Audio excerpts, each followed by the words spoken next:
My Lords, it's a pleasure to follow the noble Baroness. My Lords, I find myself speaking in the company of very distinguished and knowledgeable noble lords with a great deal of judicial experience and knowledge of the sentencing system in its widest sense. I am not in that company. I would venture to say, though, that I do have considerable sympathy with what the government is trying to achieve here. I do not understand the efficacy. I have doubts about the efficacy of ever longer prison sentences, and indeed about their purpose. And listening to the Right Reverend Prelate, the Bishop of Gloucester, I allowed myself also a measure of doubt about whether we had a clear notion of the purpose of prison. After all, prison as we understand it is a relatively modern idea. It only goes back to Jeremy Bentham. It's a sort of 200-year experiment. And if the Right Reverend Prelate is going to give us an opportunity in the course of this bill to give some consideration to what we are actually trying to achieve with it and whether we're succeeding, that might actually be of some general benefit. But I really rise to speak to follow the speech so eloquently made by my noble friend Viscount Hailsham when he spoke about IP prisoners, a subject also referred to in her speech by the noble Baroness Lady Jones of Moulscombe. My Lords, this scandal continues to fester. At the height of the IPP regime, in 2012, there were 6,000 prisoners subject to the IPP regime. That figure has now, according to the latest figures supplied by the Ministry of Justice, that figure has now come down to 2,422 in custody. That's 14 years later. 1,476 of those are on recall. 946, nearly 1,000, have never been released.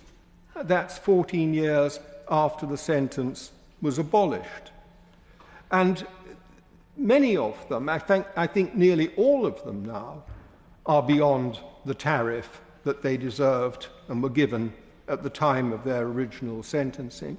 Many of them years and as much as a decade beyond the tariff that they were given. One has to acknowledge progress and goodwill. Undoubtedly, the noble Lord the Minister, but also his predecessors, I must say, from a previous government, have come to this task with great goodwill and with a wish, a recognition of the injustice and a wish to bring it to an end. But the furthest that they have been able to go when dealing with those prisoners who are in prison is an action plan, which has not materially changed with the change of government. The last government, as we know in the Victims and Prisoners Bill, made considerable progress in alleviating the position of prisoners who are out on licence. But my focus is on those who are not out on licence, but still in prison for one of the two reasons I've mentioned, either never released or on recall. The action plan has certainly seen a reduction in numbers. And even in the last year, numbers have been reduced. But if one focuses briefly on those who've never been released, the action plan is losing its effectiveness because one is getting to that number of prisoners who will always be a challenge for the probation system to approve for release, many of them because of mental health difficulties, many of them because of mental health difficulties acquired as a result of their experiences while serving the sentence.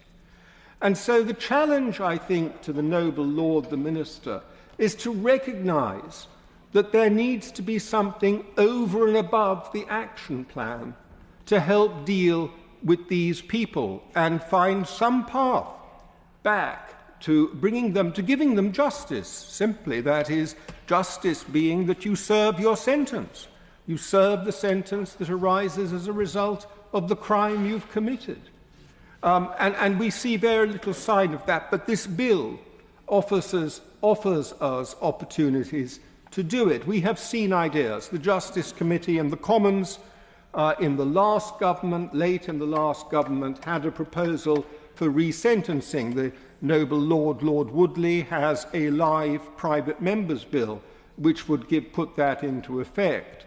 And we have great hopes, I think, in the report of the Howard League more recently, in a report chaired and supported by the noble and learned Lord Thomas of Cumgede, whom I'm glad to see in his place and due to speak later in this debate, which was described by my noble friend Lord Hailsham. Its essential effects, were described by my noble friend Lord Hailsham. And so the question for the minister is whether he intends with vigour to take up some of these ideas that are being offered to him, whether he will use this bill as a means of doing so, whether he will enter into urgent... I can't criticise the minister for failing to talk to noble lords. He has been very good about holding cross-party round tables. In fact, his secretary is in the process of organising another one for next month. He's been very good in that respect. But whether he will now sit down, as my noble friend suggested, in the course of this bill and engage in cross-party discussions as to how this bill can become a vehicle for addressing in particular those who have no hope of release, whether it be the recommendations of the Howard League or some other means. That would be a huge advance. And so I leave those thoughts with noble lords as something which I think it is a huge omission that so far the government has not included them in this bill. The noble Lord the Minister began by saying that they were not included, but I think there are elements, enough of us across the House, to see amendments tabled, perhaps with some effect, that would bring them back into the bill, because this is the opportunity in this parliamentary session to do that. And if this opportunity passes, then more time will be lost and more suffering, unjustified suffering, will be endured as a result of our lack of dispatch and engagement with this issue.